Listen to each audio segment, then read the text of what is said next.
नमस्कार। हैप्पी मकर संक्रांति। भारतवर्ष त्योहारों का देश है। जनवरी माह में मकर संक्रांति के साथ ही त्योहारों की शुरुआत हो जाती है।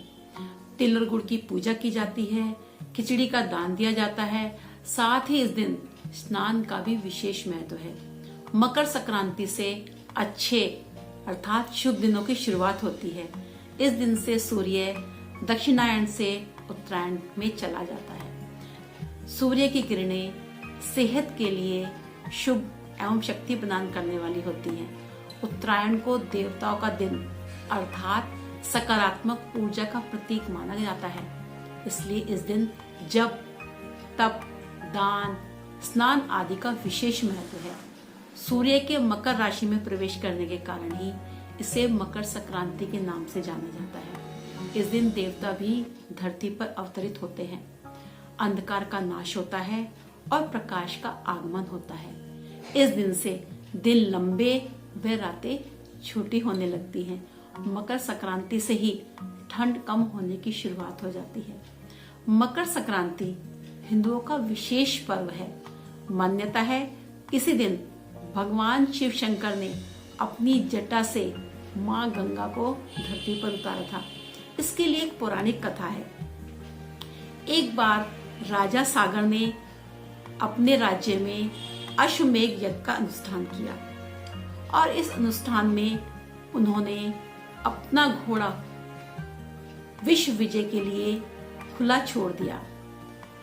इंद्रदेव ने अपने छल से वह घोड़ा कुपिल मुनि के आश्रम में बांध दिया। यह बात जब राजा सागर को पता चली तो वह अपने 60,000 पुत्रों के साथ कुपिल मुनि के आश्रम में पहुंचे। यह देखकर कुपिल मुनि बहुत क्रोधित हुए। उन्होंने श्राप देकर सबको भस्म कर दिया।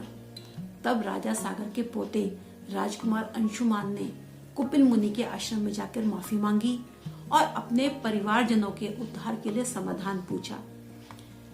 कुपिल मुनि ने कहा, यदि तुम अपने परिवार का उद्धार चाहते हो तो तुम्हें गंगा माता को धरती पर लाना होगा। राजकुमार अंशुमान ने गंगा माता को धरती पर लाने के लिए तपस्या आरंभ की। कठोर तपस्या के कारण अंशुमान की जान चली गई। तत्पश्चात अंशुमान के पौत्र एवं राजा दिलीप के पुत्र भगीरथ ने माता गंगा की घोर तपस्या की। माता गंगा भगीरथ की तपस्या से प्रसन्न हो गई और उनके साथ धरती पर चलने के लिए तैयार हो गई। यदि गंगा माता सीधे धरती पर आ जाती तो धरती पर प्रलय आ जाती। माता गंगा को बांधकर रखने की क्षमता सिर्फ भोलेनाथ में थी। अब भगीरथ ने भोलेनाथ की घोर तपस्या की। भगवान शिव प्रसन्न हो गए और वर मांगने के लिए कहा। तब भगीरथ ने भोलेनाथ से गंगा माता को अपनी जटा में बांधकर धरती पर धीरे धीरे प्रवाहित करने के लिए प्रार्थना की।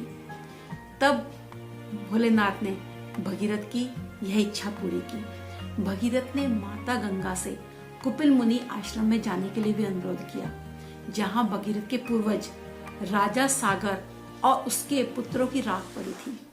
गंगा के पावन जल से उन सभी का उद्धार हुआ। भगीरथ के पूर्वजों का उद्धार करने के बाद गंगा माता सागर में मिल गई। पौराणिक शास्त्रों के अनुसार मकर संक्रांति के दिन ही माता गंगा धरती पर आकर कुपिल मुनि के आश्रम में पहुंची थी। इसीलिए इस दिन गंगा स्नान का बहुत महत्व है। भारत के अलग अलग राज्यों में यह त्योहार अपनी मान्यताओं के अनुसार अलग अलग नाम से मनाया जाता है।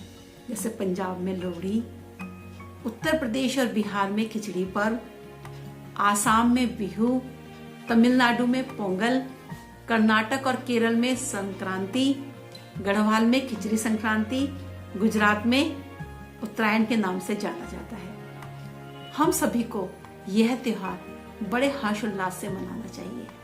इस त्योहार पर आप सभी को बहुत बहुत शुभकामनाएं। धन्यवाद।